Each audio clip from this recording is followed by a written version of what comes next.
Hello दोस्तों, नमस्कार। आज मैं दशा माता की 5वीं व्रत कथा सुनाने जा रही हूँ।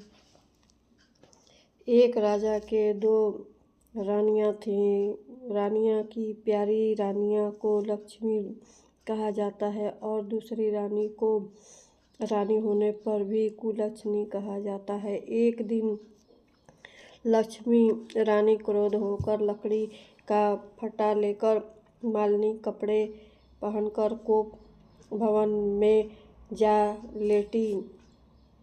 राजा ने लक्ष्मी से पूछा, तुम कोप भवन में क्यों पड़ी हो? तुम क्या चाहती हो? रानी बोली, कुलच्छनी को देश से निकाला जाए और कुलच्छनी रानी को इसलिए निकालने दे न जाए कि रानी की बदनामी होने का डर है। इसलिए रानी को पीहर छोड़कर आने की बात सोची गई है। राजा ने पटरानी के साथ रथ पर में सवार कराया और स्वयं घोड़े पर चढ़कर रथ पर के साथ चलाने की बीहड़ एक जंगल में पहुंचा।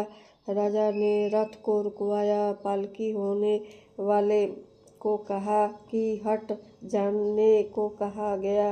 रानी राजा को जंगल में छोड़कर घोड़े पर सवार होकर अपने महल में आ गए। कुलच्छनी को बाट जोहते सारी रात बीत गई। रानी को प्यास लगी तो वह रथ पर से उतर कर पानी की तलाश में चली गई।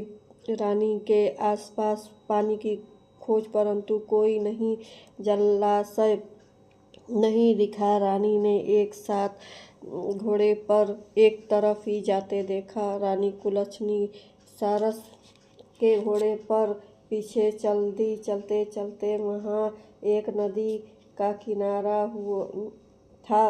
वहाँ पानी पीकर वह अपनी प्यास बुझाई। उस समय कुछ अन्य स्त्री स्नान कर रही थी। स्नान करने के बाद स्त्री ने दशा माता का डोरा लिया और उसके पास एक डोरा बच गया।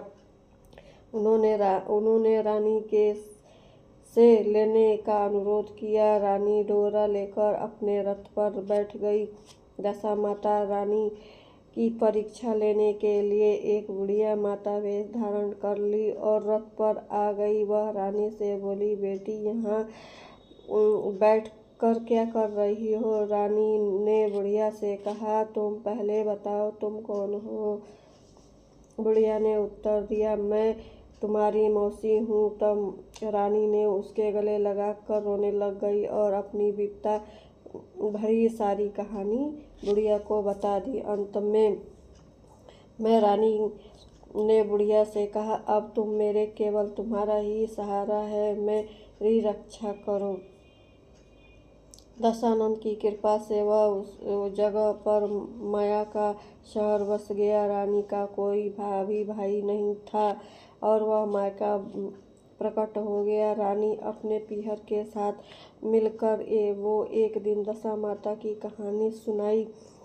वे 10वें दिन की डोर की पूजा होने से उसकी सुबह सवेरे उठकर दशा माता रानी से कहा, मैं नदी स्नान करके आऊँ, वहाँ तुम स्वर्ण कलश मिलेगा, तुम्हें उससे ले जाकर और उससे जो डोरी मिली तुम उन्होंने उसमें बैठा जाना। किसी से यह बात पूछना कि यह डोरी किसका है।